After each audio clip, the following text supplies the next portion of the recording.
we're ready to get started. Welcome. Thank you so much, everybody, for coming. I didn't know exactly, this was put together pretty quickly, and so I wasn't exactly sure how many people would be here, but I think we've got a good crew. So, my name is Kim Olin. I am the Director of Marketing for Oakwood Senior Living Senior Solutions Management Group. This particular building, if you have not been through, I would love for you to stay and come through. It was originally a school in 1914, built in 1914. Up on the very top floor, they still have the original school bell there. So I would love to do tours if anybody would like to come through and just kind of see the history behind it. In the meantime, though, it is a school. Hopefully we will all be educated today between these two. Let's see here. I get my readers. Why we're here. I think that this is really important. Somebody had said, you know, we're all registered to vote, but how many people actually vote in local elections? That's something that I think is important, and I think that having this here today is, you know, gets everybody out and gets an opportunity to learn more about you. So, here's how the format is going to go today. We'll first hear from Betsy Henderson for about 10 minutes or so, 5-10 minutes in there. Then we're going to hear from Beau for approximately 10 minutes. After that, we'll move to audience questions. Many of you submitted questions when you arrived. I will randomly pull those as time allows.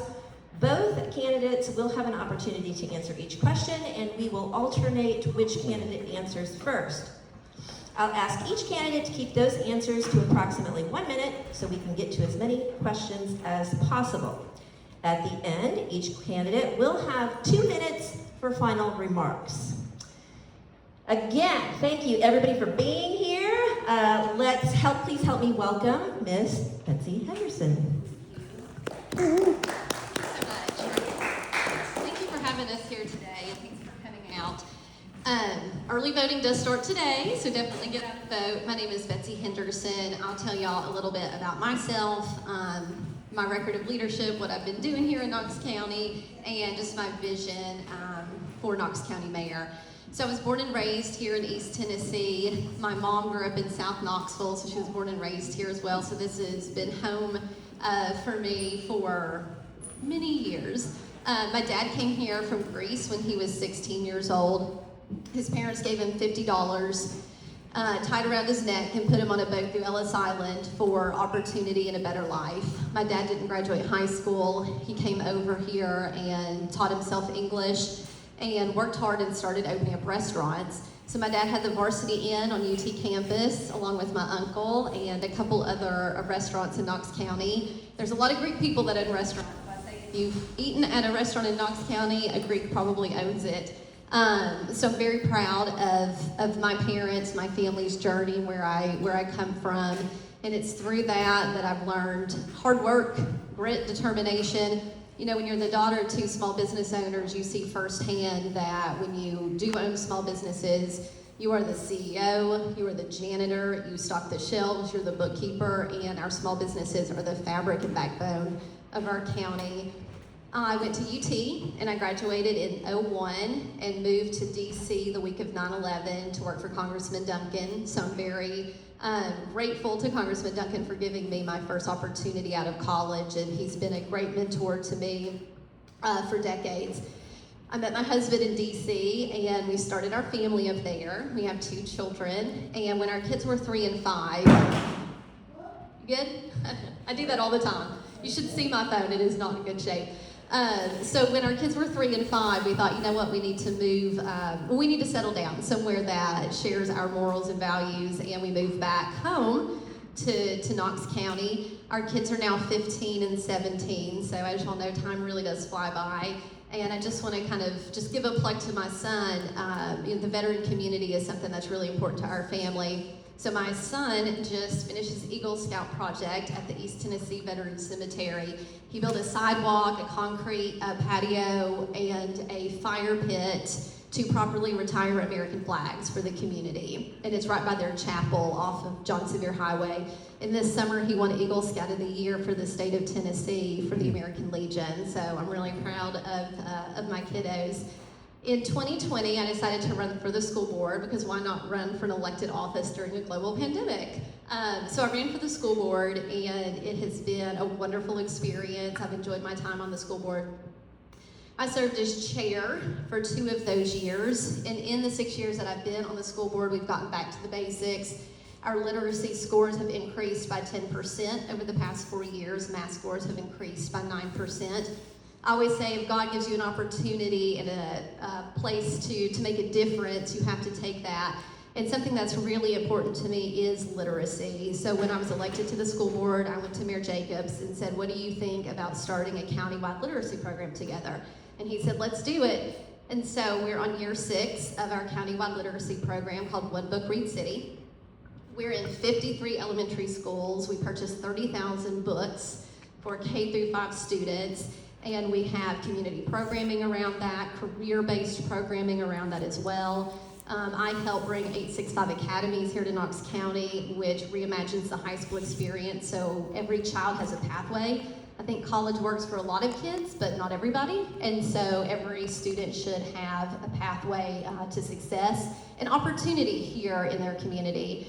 And so this opportunity came to run for county mayor, and 3 of my priorities are making sure that we do not have a property tax increase. Families are already stretched thin, whether it's from the gas pump to the grocery store, and I believe government should live within its means, making sure that we're growing in a smart, responsible way, preserving our way of life and freedoms here in Knox County, and making sure that the next generation is set up and has those opportunities.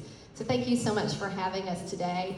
And I'm also very proud that Congressman Duncan, who is my mentor, has, and I'm very humbled to earn his endorsement, Tim Burchett's endorsement, and our current County Mayor, Glenn Jacobs. They've been wonderful mentors to me. Thank you. There you go. There you go. Yes, yay!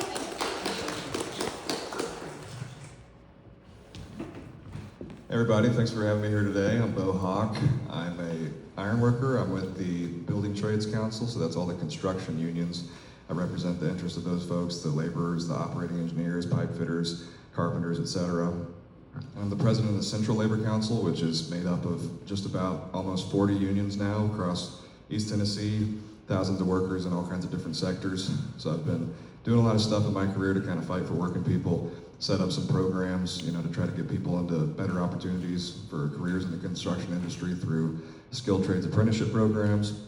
We started one here in East Knoxville in partnership with an organization called Connect Ministries, called the Reset Apprenticeship Readiness Program, where we've been trying to get folks the opportunity to go into these building trades apprenticeships and jobs on TVA sites and things like that by giving them the kind of services that they need to get past barriers that they're facing in their community, and also giving them the basic kind of introductory training that they need to get into those apprenticeship programs. But I'm running for county mayor because I believe that Knox County government should work more for everyday regular people that live in this community, that work in this community, your small business owners, your working families, public school students, retirees, first responders. So that's kind of been my focus. I really want to see more transparency and accountability from county government, and I want to see us addressing we've got a lot of growth happening here in Knox County, but the question to me is, who's that growth benefiting?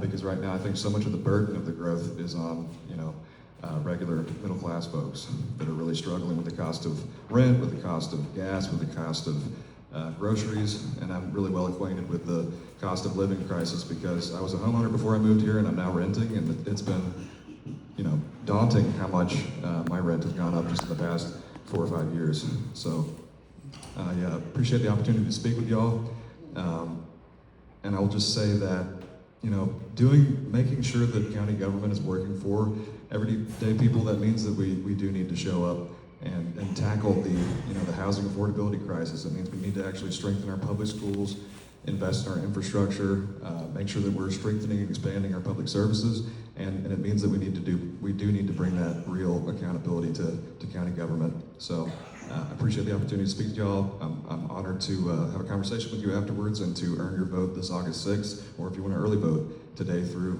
August 1st.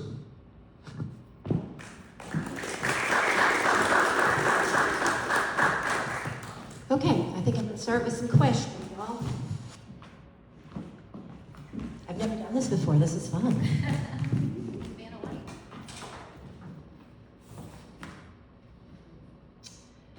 Alrighty, we're gonna start with, Knox County's senior population is growing rapidly.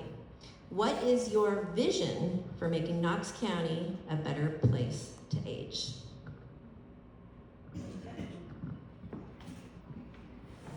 I mean, when you're talking about, when you're retired and you're on a fixed income, affordability impacts you as well. And I think, there's a lot of other kind of issues that we have, transit not being stronger is an issue because people run into transportation issues. So, I would want to work with, the folks that are in the community that are helping out with these kind of issues, but I think we really need to be investing in things that assist seniors and retired people because, like she said, we've got a lot of folks that are going to need that support in the coming years. But I think definitely number one priority that I have of addressing, the affordability crisis is going to be one of the biggest things that impacts people that are aging. Thank you for this question. We do have an aging population, and just from the folks that live here and are from here, but also people that are moving here from other places is an older population as well, versus a lot of younger people that are coming in. One of the things that we can do to keep life affordable, because that is something that I hear daily. I knocked on 25,000 doors during the primary, and the number one issue I heard was, making sure that we keep taxes low and don't have a tax increase. I had several people reach out to me and say, if my property taxes are increased, I will lose my home. And so that was something that was very important to me. How does government work for the people and live within its means, just like we do as families, just like we do as business owners, and even large companies, they have to live within their means as well, so keeping taxes low. And then also one thing, Mayor Jacobs, this has been a priority for him, and something that I think is great and will continue is Operation Hero Hill. I don't know if several of y'all have heard of this initiative, but the schools are partnering with the mayor's office as well as the private sector community to build tiny homes for our homeless veterans. And so that's something that's gotten a lot of community buy-in, that's making a difference in our community. So that's something I would love to see continue as well.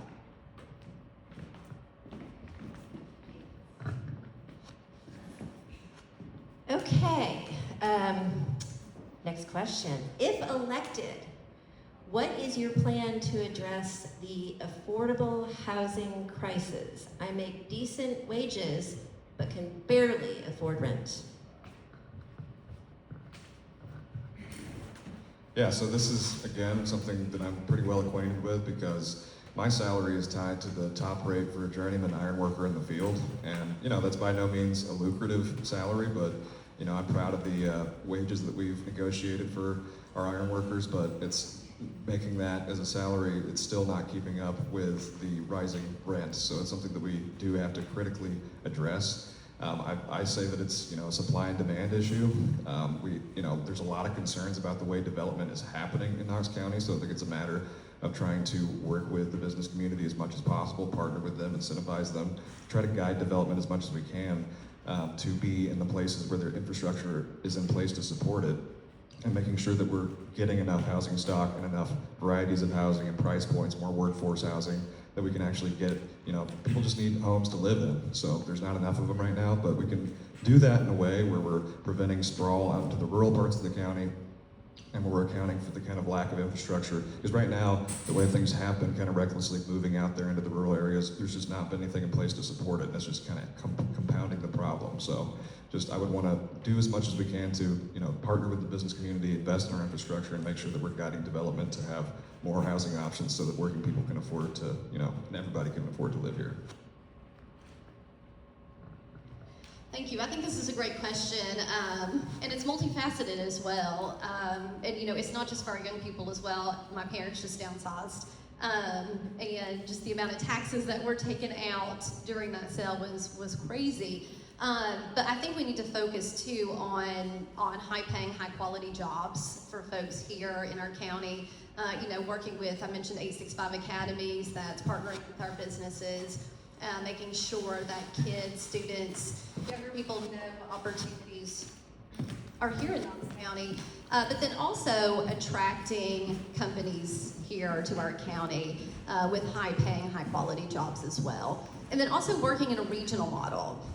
For example, in Oak Ridge, most people that work in Oak Ridge live in Knox County, so really working in that regional way. There's a lot of really neat opportunities coming to Oak Ridge, a lot of nuclear. That's the gym right in our backyard is Oak Ridge, and so making sure that those opportunities are available.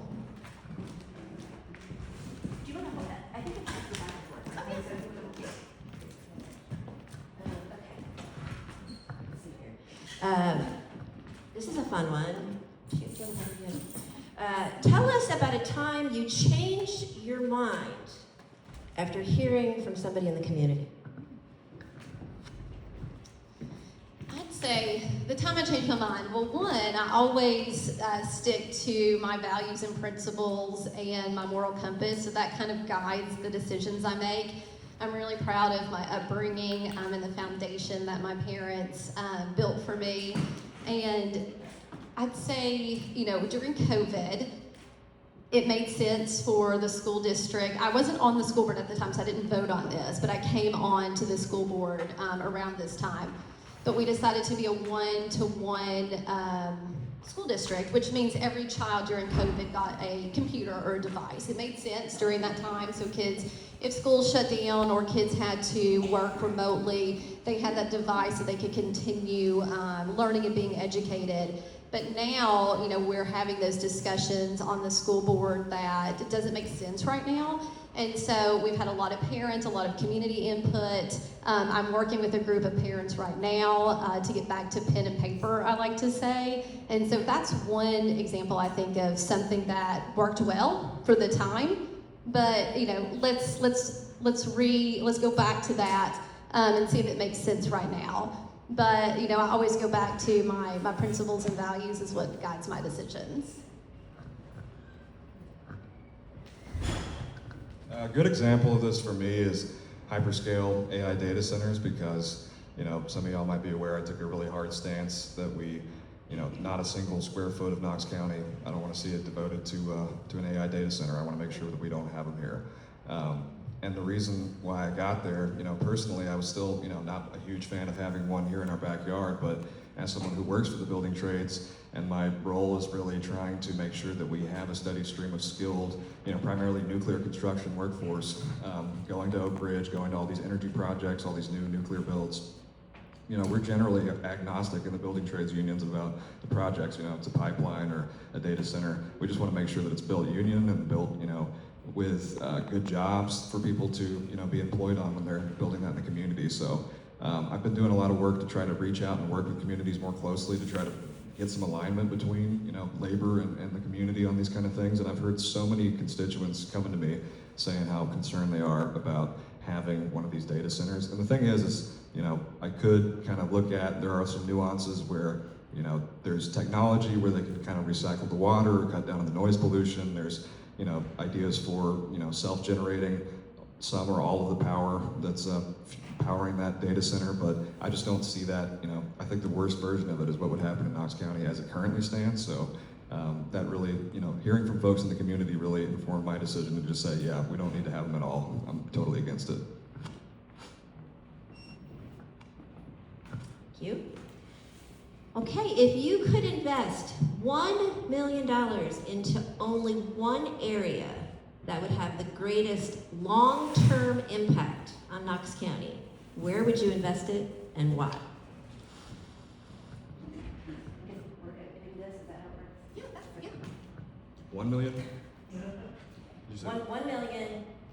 You can put it anywhere. That would have the greatest long-term impact on Knox County? Where would you invest it and why? That's a fun question. Right? Yeah. Ooh, I'm sitting.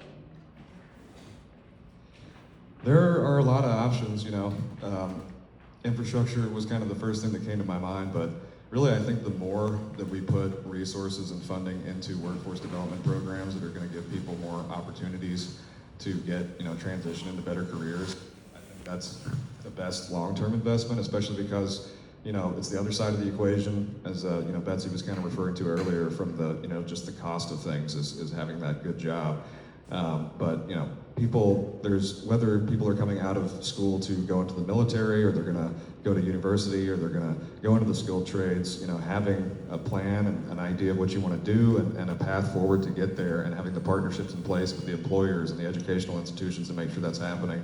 Long term, that's going to be such a benefit for Knox County, especially when we are so regionally well positioned. We need to be leveraging all of that, making sure that we're keeping our talent pool at home, so that when people, if it's a university situation, when they're moving out of that student housing, making sure that they're able to afford to continue to live here and contribute that expertise to the industries that we have here at home.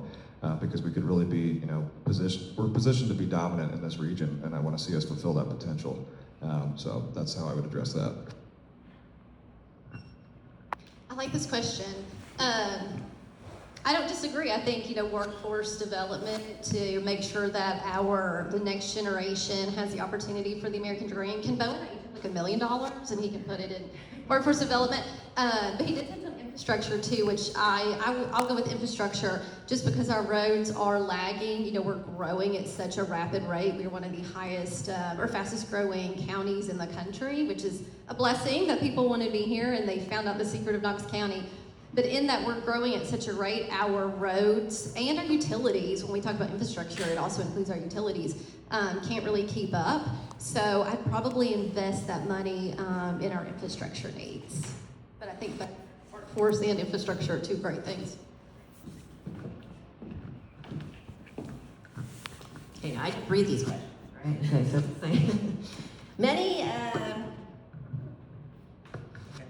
many Knoxville businesses and thereby Knoxville workers were greatly impacted by the THCA ban July 1st, 2026. With that, many community members have lost access to medicine that raises their quality of life. What is your stance on cannabis in Knoxville? And is there anything we can do to change things starting at a small level to impact future state outcomes? I will say that's a state issue. That's not a county mayor issue, but I'm against that. So I'm just going to keep that short and sweet. Yeah, I'm not sure what you could do at the local or municipal level for something like that, but I'm definitely more of a libertarian when it comes to things like that. And I think especially for medicinal uses, we should be having the option to do that. So I would be supportive of that. I would advocate for that, but I'm not sure what exactly we could do, but I'm open to whatever kind of suggestions or research that you have for me to kind of look into. What role do you believe Knox County government should play in addressing social isolation? It's a big question. It's definitely a national issue, it's a local issue. I think that, there's organizations, there's nonprofits in the community that are kind of working on these kind of things. So something I talk about a lot to try to start addressing this stuff is having, bipartisan bodies within the county government where we're at least having some kind of advisory and communication in a two-way conversation between ourselves and experts and people in the community. So having like a council of neighborhood associations where we have representatives from each neighborhood, having the same thing for a business council. I think we should also tackle kind of issues where people that are unhoused. We have this Office of Housing Stability right now that's shared between the city and the county government. I think that's a really great thing, and I'm glad I commend both Mayor Jacobs and Mayor Kincannon for working together on that and recognizing that it's an issue in the county and just not just in the city. But I think similarly, I say that to say that I think that tackling something like social isolation, that's something we could look into and make sure that we're getting feedback from experts, making sure that we're communicating with the folks that are in Knox County that are dealing with these kind of issues and be informed by that. This is a really good question, so thank you for bringing this up. You know, this really, mental health for all ages is a huge issue, whether you're a teenager, a young adult, or an older adult, or a middle-aged adult like me. You know, I've got two teen kiddos now, and so this is something that is scary, and it's really important to focus on. And we saw during COVID, when people were so socially isolated, it became an even bigger issue. I think this is where, you know, government can partner with our private businesses and organizations around the county. For example, there is a faith-based council that Mayor Jacobs started that I've gone to several times, and they kind of focus in on these areas. So, you know, partnering with our faith-based communities, our faith-based partners, and then also, you know, there's a lot of organizations, nonprofits that kind of fill that gap. I'm on the board of Metro Drug Coalition, so this is something that comes up at our meetings often, and making sure that we're a good partner with our local government, our state government, so definitely partnering with the different entities in Knox County.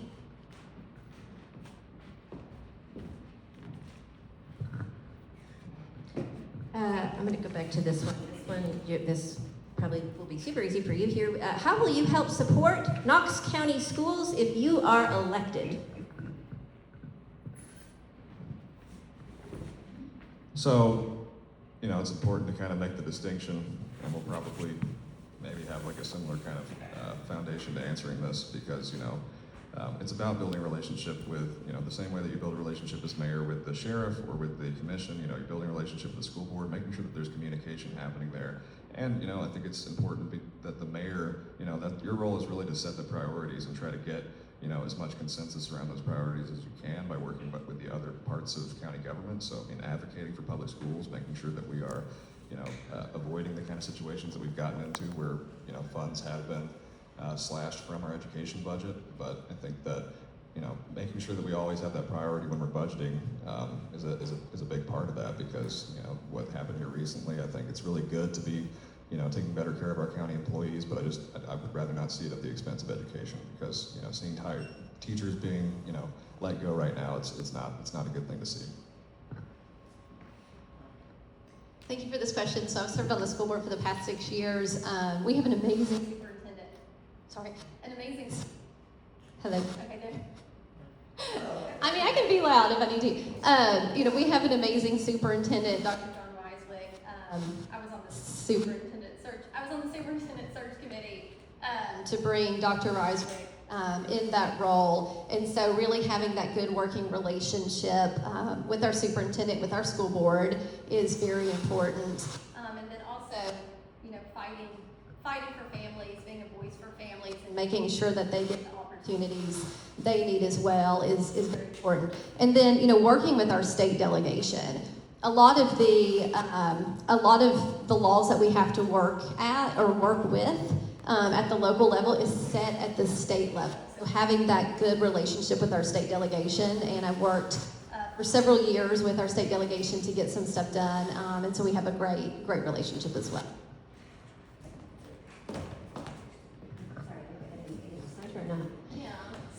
Okay, I want to make sure I read this correctly. Knox County sits at the center of a region with neighboring communities that each have economic strengths: Maryville, Pigeon Forge, Oak Ridge, etc.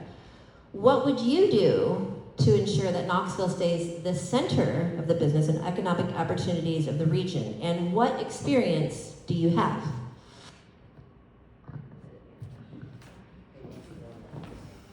It's a great question. This is the kind of work that I've been focused on in my career. So I've been doing a lot of coalition building stuff, a lot of regional work. So I work with this organization called East Tennessee Economic Council, which is made up of all kinds of different, you know, folks from business world and now, you know, quite a bit of labor representation. And they have a, you know, Tennessee Nuclear Network, which has now become an official partnership with the state government to coordinate nuclear workforce. So I've been working with our major institutions, and that's part of what makes us so regionally well positioned, having things like TVA, having ORNL, UT right here in our backyard, have, you know, worked closely, in particular with UT on some major workforce projects. But, you know, there's also things like there's recently, you know, we had a mayoral forum during the primary by the Innovate 65 Alliance, which includes all of those major institutions as founding organizations. But I think, right now we're just not participating enough in these coalitions and not being present. I mean, because Knox County, we should be in every single one of those rooms on a regular basis because we are positioned to be at the center of all of it, and we're kind of missing that opportunity. So continuing to build those relationships, build those partnerships, making sure that we're working with our neighbors in Oak Ridge, Anderson County, Roane County, getting closer relationships with those governments and with the business community there. We could do so much to become, the best place in this country to live. We have everything going for us, so it's just a matter of leveraging it. This is a great question because this is how maybe if I move over here. You don't seem to have as hard of a time with it. Maybe I'm getting too far away from the speaker. I think that's what it is. Yeah. I'll get too close and I'll start blaring. This is a great question because this is what keeps our county thriving into the future. And so making sure that we have those opportunities for the next generation. When I kicked off this campaign, I kicked it off with a business tour and talked to different businesses. What are the challenges you face? What are the opportunities you see? What do you need in the next workforce? And a lot of it is the trades. We are seeing a lot of people in trades aging out of those jobs, and a lot of people are not going into it. And so I think it's strengthening 865 academies, which again gives children or students pathways so they know what opportunities are there. And then the businesses can tell us what they need. So strengthening that program. And then again, working in a regional model. Knox County is the hub of East Tennessee. So, like I said before, in Oak Ridge, there's over 10,000 workers at Oak Ridge that live in Knox County. That's over $1 billion salary. That's right here in our county. So having those relationships with those mayors, with those county commissioners, with their school boards too, so we make sure that the next generation is set up for success. So I've been doing the work in that space with 865 Academies. I've been partnering with UT to make sure that we keep our talent here, keep our kids here, and then also going to the different counties, talking to the different mayors on how we can work together. Because we can't work in silos anymore. It is a regional model moving forward. Okay, last question. Well, and then we'll open it up. Okay, sorry. We need more time. All right, although the city and county are separate, they also have to be cohesive at times to get certain tasks accomplished. If elected, could you provide a few tasks that you plan to partner with Mayor Kincannon to get things accomplished?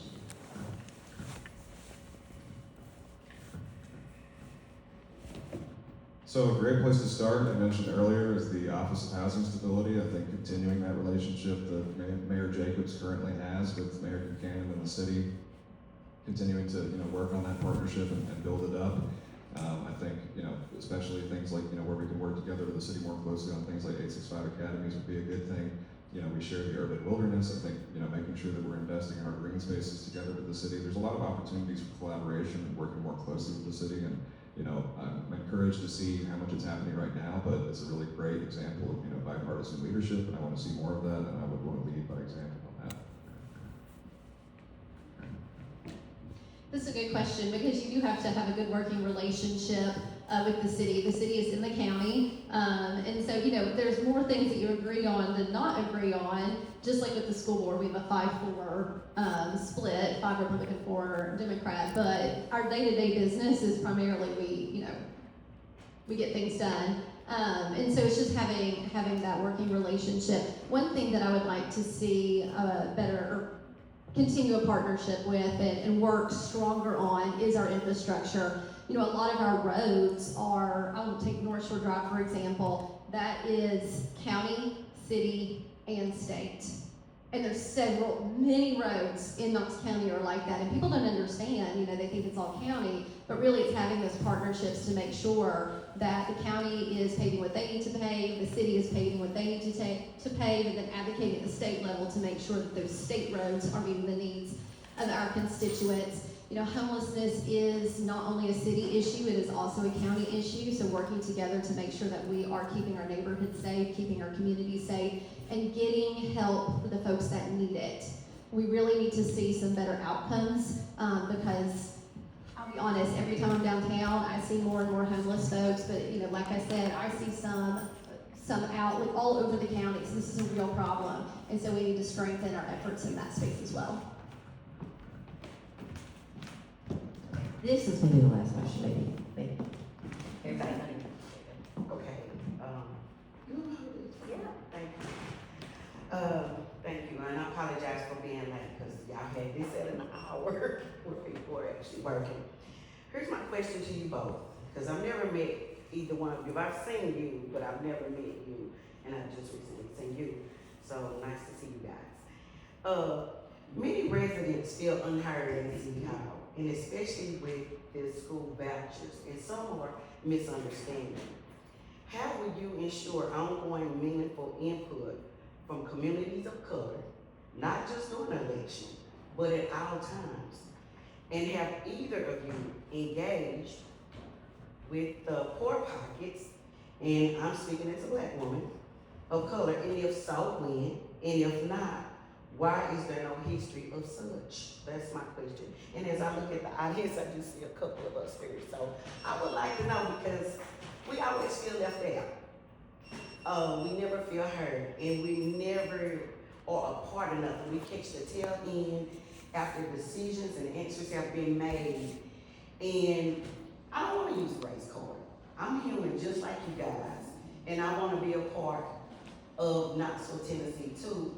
But the way Knoxville's going right now, it looks like poor people like myself and my family, like you said, you're scared of worrying about things.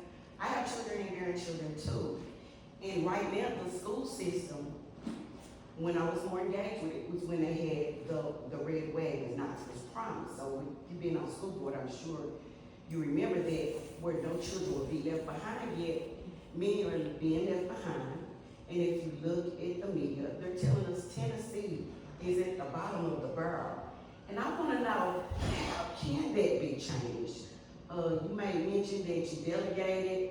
So when you went to delegate, another thing is that when you did that, did you listen to the constituents to make sure that they were in agreement? How do you find that medium and that balance to be fair across the board? I would like to know that personally from you. But again, the question is, and I'm sorry about all, because we never get in here. And again, is where do we fit? And how do you feel about people like myself? And I'm going to mic to, who wants to go first? I'll go first. Okay, And, ladies first. yeah. Okay. And I'd love to get your number afterwards, because I was just off Magnolia a couple weeks ago having this discussion. First of all, this is your home, ma'am. This is your home. And you're a part of this community, and I hate that you don't feel a part of the community, because this is your home too. I need to get close to this, I think. So I was talking to a small business owner off Magnolia a couple of weeks ago, and one thing that is important to me, if elected mayor, is starting a business council where all areas are represented, and we were meeting over there off Magnolia, and my cousin actually owns a restaurant off Magnolia too. He owns Pizza Palace, and so I popped in and talked to him afterwards, and there's not a lot of businesses in that community. And one thing that she talked about was, I want to see a stronger presence of businesses here. I'm like, absolutely. I went and talked to my cousin who, comes from a Greek descent, said the exact same thing. So I think it's working with everybody in the community, listening, being intentional with that listening and that community input. So that's something I would like to see. Also, and I kind of have to dive into this a little bit more and see how this works, because I'm not sure if there's some state laws around this or not. But one thing we also talked about in that conversation was making sure that when the county or the school system bids out projects, or their RFP procurement process, that a percentage of those are going to local businesses, so that money is staying here locally. How can we tell our kids, hey, there's opportunities here in our county and in our community if we're giving business to Atlanta or other places outside of our community. So that's something I would like to see done as well. And then, I'm sorry, you had another question for me specifically. Oh, about getting community input, like when I decided to. Yeah, it was, hold on. Well, I'll start over so I'll be clear, because I did tell you, I'm sorry. No, it's not. Many residents feel unheard in City Hall, especially with the school vouchers. How will you ensure ongoing meaningful input from communities of color, not just during an election? That was part one. And the second part is have either of you engage with the poor pockets. And I'm personally speaking as a woman of color, like with black people. Because we don't see that in Knoxville, because from where I stand, and I've engaged, you rarely see black people's voices, and the few faces you do see are the same common faces. And they are, and have always been, the go-to. So, have you guys engaged and interact with the black communities or with black people? If so, when? If not, why is that? Yeah. Okay, so I got the rest of the question Okay. there. So yeah, I have been talking to the black community with the businesses and everything, and so to then expand on that, from an education, because the businesses are one thing that's important, making sure that minority businesses are represented, they felt heard, and the community is heard as well. And then also in education. So maybe 3 to 4 years ago, we were intentional with creating a strategic plan around Region 5, which is Austin East, Vine, and so we knew that those schools were lower performing. Why are they lower performing? They don't need to be lower performing. What do we need to give these kids and these teachers what they need to make sure that that those schools are thriving? And so we have a 5-year strategic plan built around Region 5. I'm happy to get you a copy. I'm gonna get your number after this, so I'm happy to give you a copy. With the plan, I guess I don't understand. With the plan, if you're doing this plan, but the money keeps being taken out of the pot for the area, especially when it comes to education. So it's hard to grasp it, and then it's hard for me to explain to others because I'm ignorant myself with it, but it's like money's being taken away, applied here for vouchers. Then we also had a hit with money taken to apply to the sheriff's department. So are the children not our future? No, they absolutely are. So with the voucher program, that's a totally separate pot of money. There's a misconception there. That is a whole different state fund. That is not money that's being taken out of our county, out of our county funds or out of that general education fund to give to vouchers. 2 totally different things. But yes, I do So believe why is there in. like a cut? Why are they talking about some of the teachers losing their positions? So that was the county commission decided to take $4 million out of the school budget to give salary increases to county workers, a 6% increase across the board. It was short-sighted. I didn't agree with that. And as a school board, we had our meeting last week and we actually passed a resolution unanimously because in that, what happened was you gave those county employees a raise, which county employees should be taken care of, but when we did it at the school level, we did a salary study to bring all staff members to market value. In that, some teachers got a 12% raise, some got a 2% raise, it just depended where they were in the market. So we did that salary study and historically just intentionally invested in them. That's not what County Commission did. So in that, they took that funding out. So last week at our school board meeting, we unanimously passed a resolution because County Commission also gave themselves 6% raises, which then triggered school board members also getting 6% raises. And so we can't say that we're not going to invest in our teachers, but then politicians are giving themselves raises.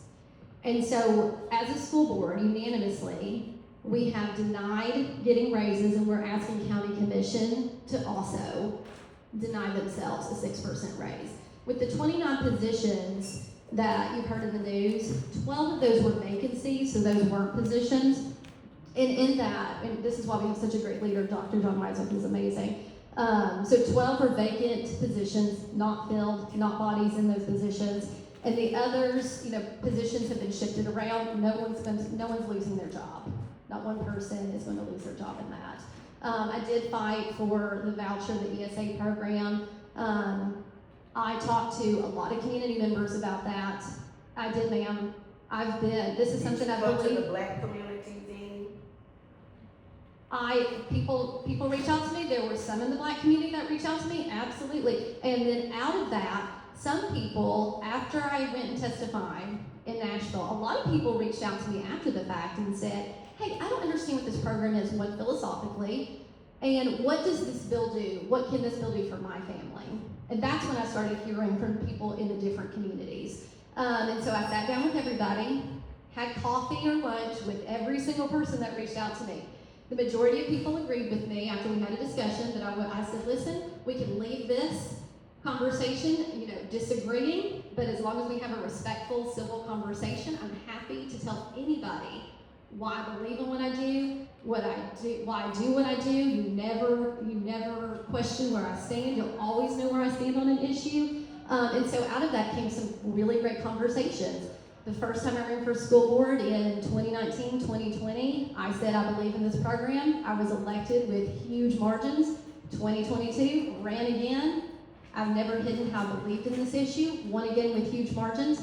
Just in the primary, won with a 14-point margin against someone who outspent me 5-1. And Knox County had the most applicants of any state for the voucher program. So I do know that it is something that our community does want. Okay, and let's go back to that last question. Because I'm gonna ask them too, because I've never seen that in our community. I appreciate this. When or why not have you been in the black community engagement or the poor pockets, which the inner city at one time was primarily with kind of lower income and more black people. Now with the change and now with East Knoxville being renamed to East of Downtown, it's changed. The dynamic has changed. At one time that area was considered the worst area to live in Knoxville nationally, and now all of a sudden it's the greatest place to be. So what about people? Now I know there's other cultures, but I'm speaking for myself, for people that look like me. What about us? Why do we not see the engagement outside of people going to those same leaders or that it person, like there's one black face for Knoxville, and there's not, there's many black faces for Knoxville. So have you, or why have you not engaged with people that look like you? Can you answer that, please? Yeah, no, I'm happy to answer that. And I have been, but, so I have community coffee chats is what I'll do, because, so 6 years ago when, I ran for school board, I don't have an office, right? So I was thinking, I was like, all right, it's me at my kitchen table, but I need to be out in the community. So what does that look like? So I started coffee chats around the county. So I represent just one district. So I represent District 6. But out of that, I do them all over the county. So I'm not just at one place. And the superintendent and I came up with this idea of let's do lunches in each district. And so he started lunch with the super that I also attend when I was chair. So that way I can be out in different communities. And so those are two ways that I've done it. And so out of that, a lot of folks, a lot of families have reached out to me that don't even live in my district. Hey, can you help me? Or, I saw you at this coffee chat, or I saw you at this lunch. And I always say, I think half of Knox County knows my cell phone number. So I'm always happy to help anybody. So I'm happy to talk with you more about this too, because I think it's important that every community is represented. So is that you have not engaged with the black community? No, I have been. You have? Yeah. When? On a smaller scale though, just because like I was saying, I represent District 6 currently. So the majority of my work has been in District 6, but people reach out to me to Even with help. this campaign, have you, Yes. let me make myself clear. And please forgive me, I did in the- I had lost a loved one, so it's very important to me that we find a medium or a happy medium where people of all races, sexes, ages can feel a part of Knoxville, because that's not what the picture's showing at all. And I can't speak for other for other elected officials or other people. I can just tell you what I've been doing, and I'm having a meet and greet. I'm going to give you the invitation for that. But when you're running for office, it's very important that you go out and engage. Oh, I totally And agree. meet the people, And you know, yeah. people like the non-voters or the people that look like me or the people, you know how, let's be real, because we're living in a terrible time now where we have to be in truth. You can look at your map and say, well, this is an area where people are least likely to vote. I'm gonna focus on my time over here, over the people that I know will support me.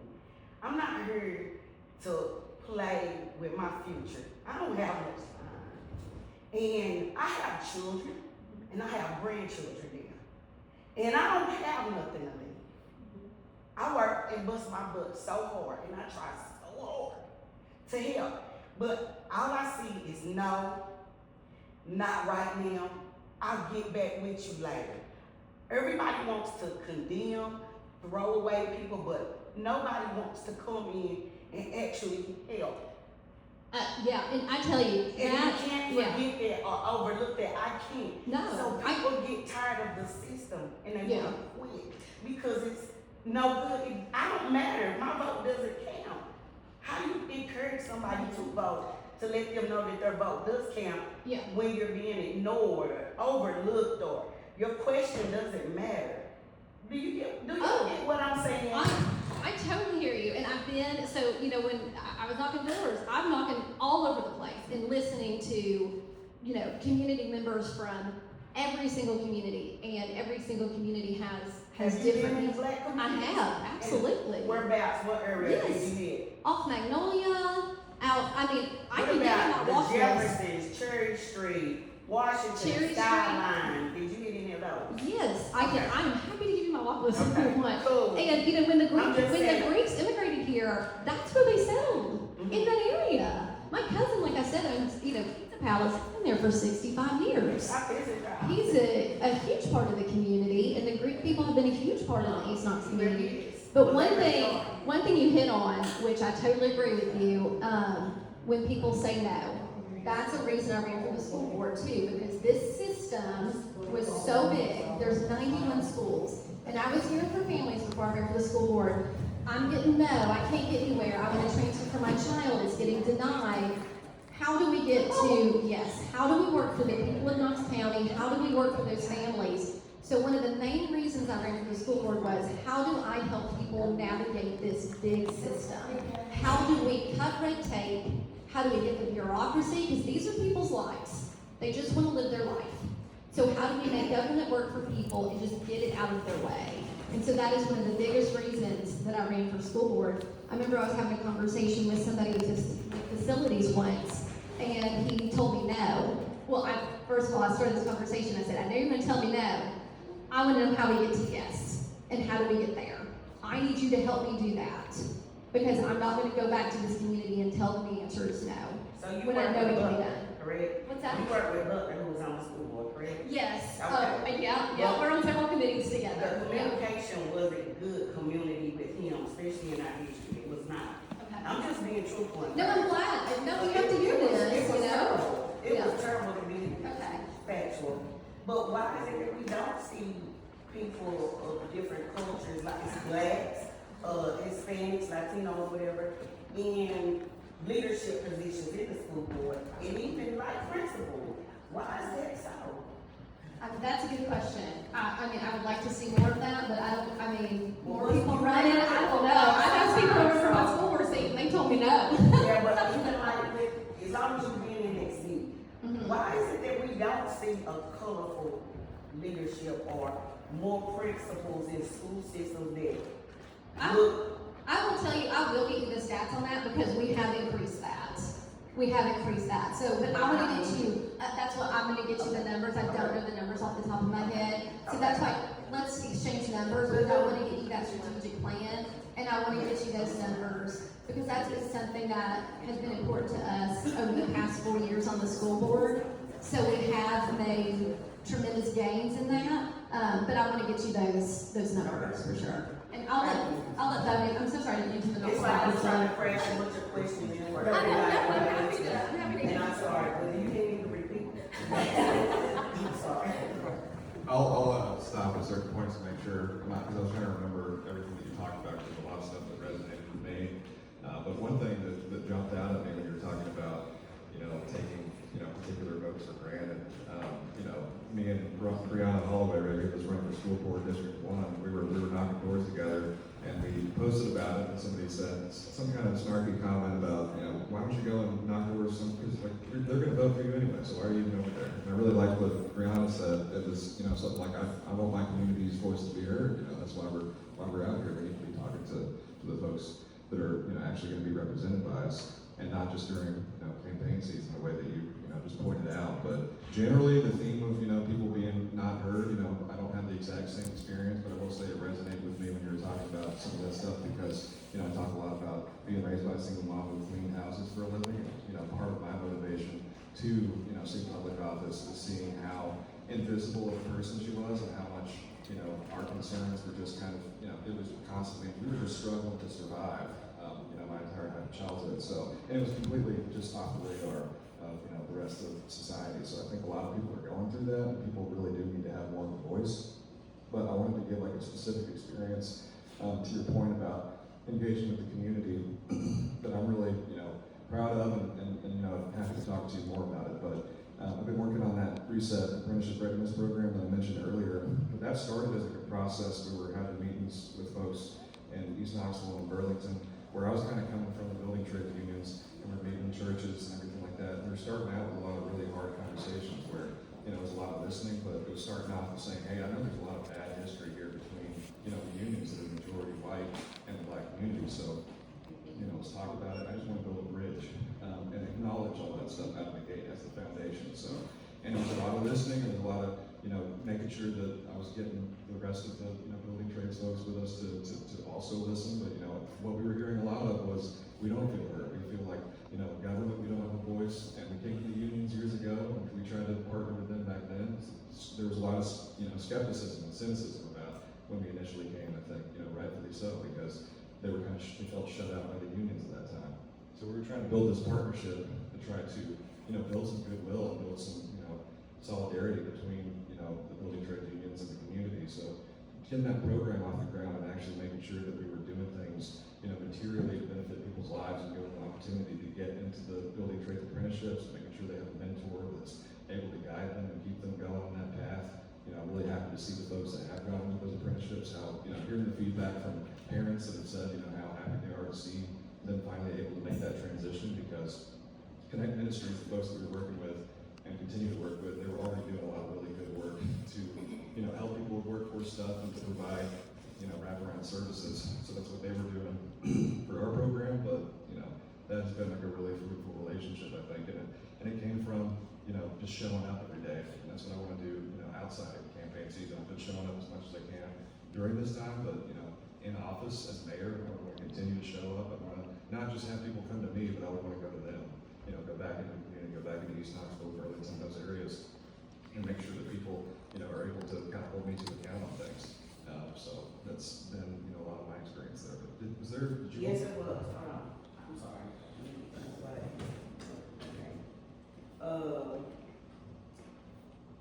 You just went over the unheard. How will we ensure ongoing meaningful input from communities of color, not just during election?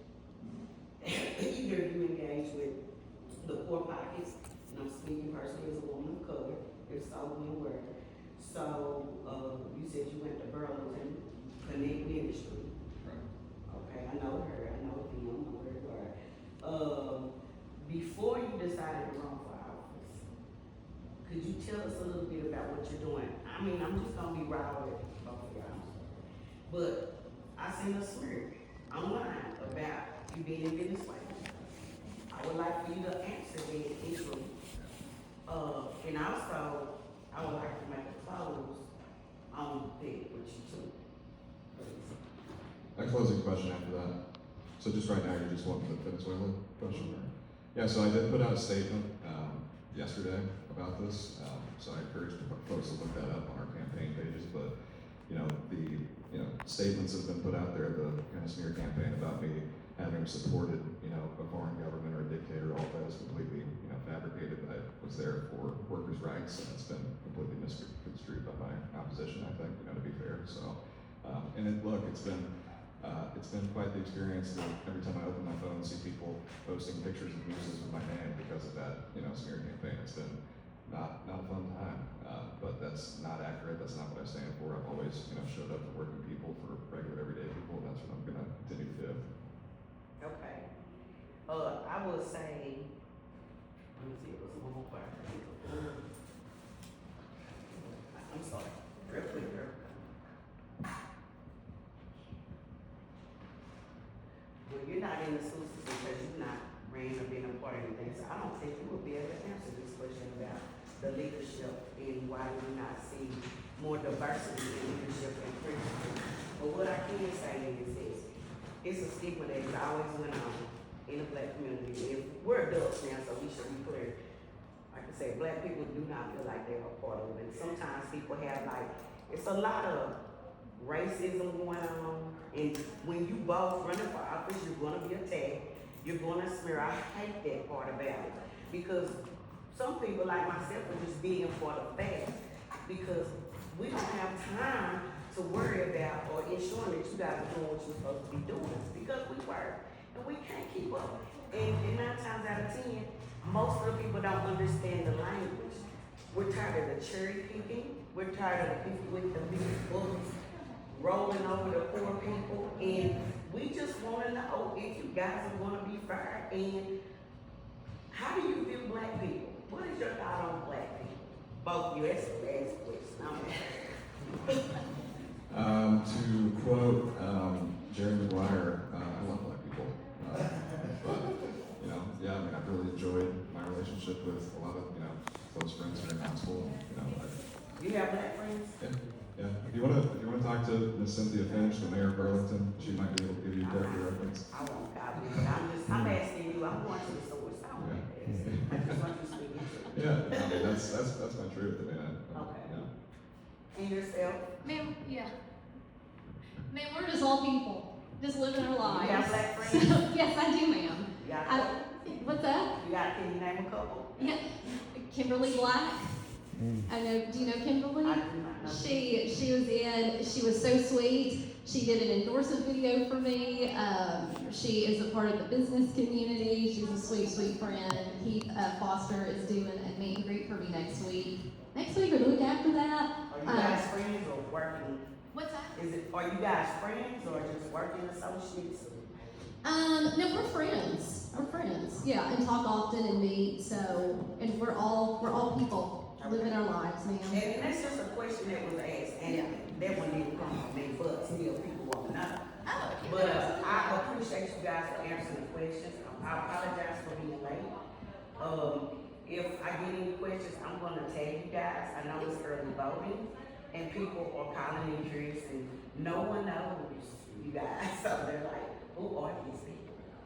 So Thank you. Thank you. Yes, Gage. I think they missed the part where she asked, what events have you gone to for the black community? Okay. I had a blast at Juneteenth. That was great. You did. Yeah. That's probably top 3 events that I've gone to in the campaign, but really enjoyed that. I've had folks do meet and greets for me. I've also gone to the voter turnout stuff with Theodis Robinson and Jill Mannix was doing. That went really well. Really enjoyed that. I've been going to churches. I just went to Community Evangelistic Church. That was a really great service. I've been really enjoying that for the campaign. I would like to respond though about just for the record straight about a smear campaign. I will tell you, I do not smear people. I do not get into people's personal lives. I will expose records, and I just don't think you go to Venezuela with a sickle and hammer shirt and say you're young and dumb 2 weeks ago, and then now say, well, this is why I was here. So I just want to set the record straight that I'm not smearing anybody. I think it's important to set the record straight. If we're talking about records, and we're talking about vouchers, and listening to our constituents, listening to our school board, it's important to remember that my opponent went to the Capitol while sitting school board chair and advocated for the voucher bill that's currently investigated for education. So, I probably did go go to national to fight for freedom for families. Absolutely. You fought for what, ma'am? Freedom for families. Freedom, okay. I'm sorry. The mic will be better for the phone so they can hear. Yeah. Okay. Yeah, so, talking about records, I just heard about 6 years ago, but I'm thinking in the past couple of years, my opponent went to the state capitol and advocated for the voucher bill that is, a billionaire-backed scam that is funneling public dollars out of public education where it belongs. And this went against the will of Knox Countyans, it went against the will of the school board that passed a resolution against it. I think it was a betrayal of Knox County, the public school students, parents, teachers, everybody. So if we're talking about records, I think it's important to clarify that. Okay, I think that's it, right? Okay. Well, I think we're past, but thank you, everybody. Happy first day of early Early voting. voting, I yes. appreciate both of you so much for taking the time and coming here and answering all the questions. And please, stay, have cookies,